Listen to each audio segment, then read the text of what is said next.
Okay, good morning, ladies and gentlemen, and welcome back to class. This is Ma'am Rachel, and today we'll be looking at public law N6. Remember, guys, our last class we ended on our last class that we had over our WhatsApp group, we ended in chapter 6. So today we'll continue with chapter 7, which is civil liability of the state. For that particular section, you can find them on page 54 to 58 of our textbook, which is Public Law N6 by A. Kruger. So, when you look at that chapter, we have three outcomes. When we talk about outcomes, we are basically talking about what? We are talking about questions that you should be able to answer at the end of the chapter. So, in this particular chapter 7, we have three specific outcomes, which is, can the state be held liable? When we talk about can the state be held liable, simply we are talking about can the state or a whole country. When we talk about a state, we are talking about a whole country, for example, South Africa. Can a state be taken to court? That is what it means by held liable. Can a state as a whole be taken to court for an act that is wrong? The second outcome will be articles of law of the law of state of liability. And the last part, we are going to look at conditions for instituting a claim against the state. When we talk about claims, it's just like a suit or a case against the state. So we'll begin with our first point, which is, can the state be held responsible? Our question here, if they ask you for a yes or no, our answer is a capital yes. The state can actually be held responsible.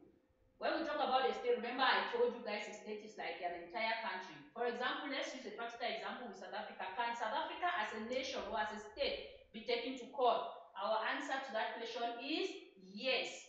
And this particular act of taking South Africa to court or holding a particular state liable for an act is regulated by what? By the State Liabilities Act. State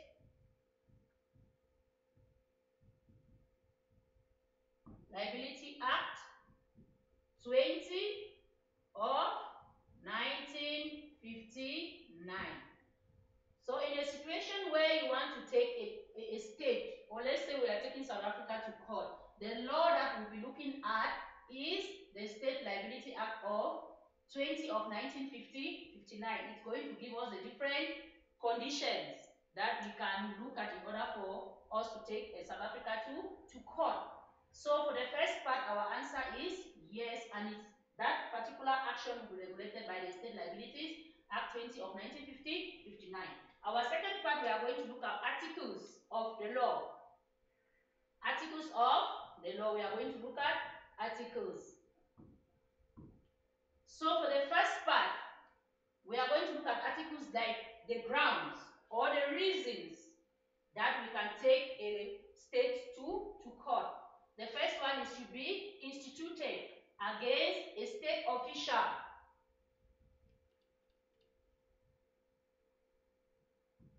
When we're talking about instituting a claim against a state official, when we talk about state official is the workers of the state. That is what we meant by state officials.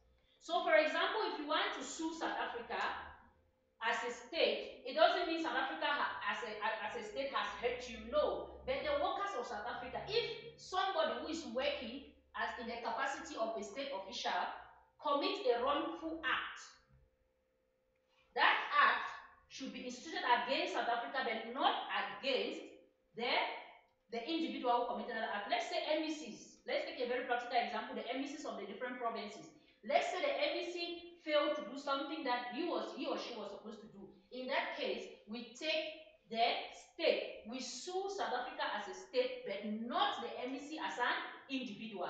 So the first article is the claim must be laid against South Africa, but that particular act must be committed by a state official. That particular person must be working in the capacity of a state official for you to institute a claim against the state. Second point, there must be a ground. A ground for the suit. Suit here we are talking about simply is the case. The grounds. When we talk about grounds, we are talking about reasons. You can't just wake up one day and say, for example, you want to take me to court. Except I have done what, I have break a particular law or a rule, or I have done something to you which is wrong according to the law for you to take me to court. It's the same situation here. For you to sue South Africa as a state, for example, like our former example that I used, there must be a ground, there must be a reason for that. Thirdly, this particular suit or a case must be settled in court. So we are talking about the articles. It must be settled in court. For you, if you institute a claim, there is no way. Remember, there are different ways of settling matters. For example, let's say there are negotiations. I might hate you and I decided that no, let's say you are working in a company, for example, and there's a problem. That company can decide to do what? Can decide to go down to negotiation with you in order to avoid the issue of going to court. But in a situation where you are taking the whole state or the country to court, or you are instituting a claim against a whole state, there is no way you can go down to negotiation with the state. It must be settled in court. So the third part we are going to look at, that particular claim must be done in a monetary term. It must be done in a monetary term. It must be for an amount. If you are instituting a claim against a state, it must be for an amount. Not against, you cannot institute that particular claim against, let's say, a state property. It doesn't work that way. For you to institute a claim against the state, it must be for a particular amount. There is no way you can institute a claim against the state and you say, no, maybe you want to claim, for example, you want to claim a state building, a building that is being owned by the government. You say, no, I want my settlement to be that building. No, you can't institute a claim and then you are looking at state properties. It must be in monetary term, which means for the suit that you are filing, you can only be settled with a particular sum of money. And the claim that will be handed down by the court, remember I told you at the second part, the third point we explained it must be settled in court. So when it's settled in court, it must be in monetary term, and when it's in monetary term, the court, based on the day that the judgment was handed down, you have 30 days. 30 days for the amount that was awarded by the court to be paid.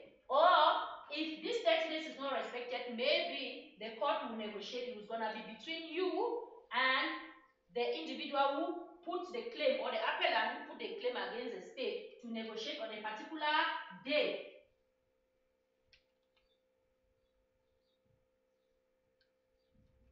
Negotiated date. So you have 30 days. In a situation where there is no negotiation of date, you actually have, the state actually has 30 days in order to pay off the claim.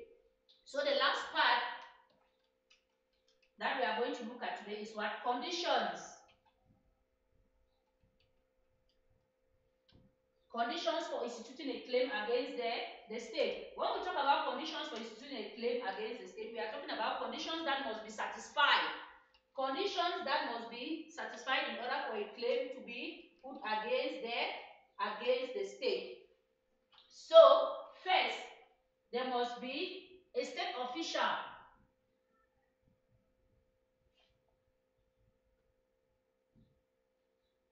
There must be a state official. Remember I told you guys, a state official is like a worker for the nation, for the state. For example, I gave you an example of the MEC. There must be a state official that has done something wrong. The second part, there must be a neglect in the part of the state official.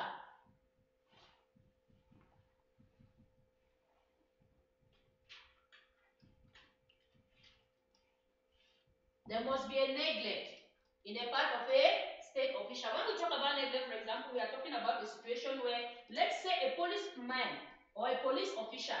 Remember, a police official is working, the police is actually working for the state, for the government, for the country. So let's say the police official was supposed to arrest a criminal, and in that particular case, he's supposed to do what? to treat the criminal freely. Remember, when they say a criminal, you are not even supposed to be addressed as a criminal, they are supposed to be addressed as what? A suspect. So if the police is coming to arrest a suspect, they have to do what? They have to respect all the basic human rights of that particular suspect. So let's say, for example, the police actually fail to respect those human rights. Human rights are basic rights that we have as human beings. For example, like in South Africa, we all have the right to privacy. In case they are coming to arrest, they can't just break into your house, because by doing that, the police is actually doing what? It's actually breaching the law, or is breaking the law of you as an individual is breaking the law of privacy. So in this situation, let's say a police official comes, he doesn't knock, but rather what does he do? He breaks your door, and not just that, maybe he uses force on you or he tortures you. All those things are what? They are signs of neglect from a police official who is what?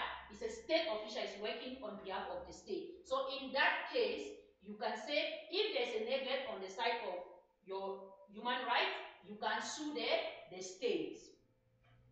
Then we look about in a situation conditions that must be respected. Now let's use the same example we used about the case of neglect. That police official has break your rules, it has disrespect your human rights and everything, and you want to sue the state. You must do that within 7 working days.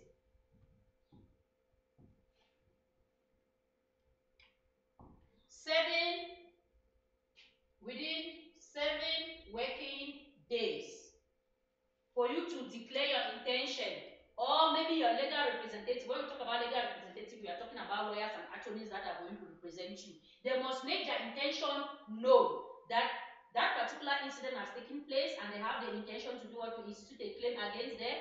When we talk about instituting a claim, it's like laying the charges against the state. So in that situation where the police did not respect your human rights and whatever, and now you have 7 days, working days, to declare your intention that you want to file a claim against the state. So those are the conditions that must be respected. And this is the end of our class for today. So remember, guys, I told you these are the outcomes. Outcomes are questions that you must be able to answer at the end of the chapter. So you must be able to answer the question of, can a state be held responsible? Which our answer is yes. And you give the act that is regulating that particular behavior. And we have to look at the articles. You must be able to outline the articles, and at the end you must be able to give the conditions that must be fulfilled for a claim to be instituted against the state. Thank you very much, and your notes will be coming up on WhatsApp group. I'm going to send your notes. Enjoy the rest of your day, guys, and see you next class. Thank you very much.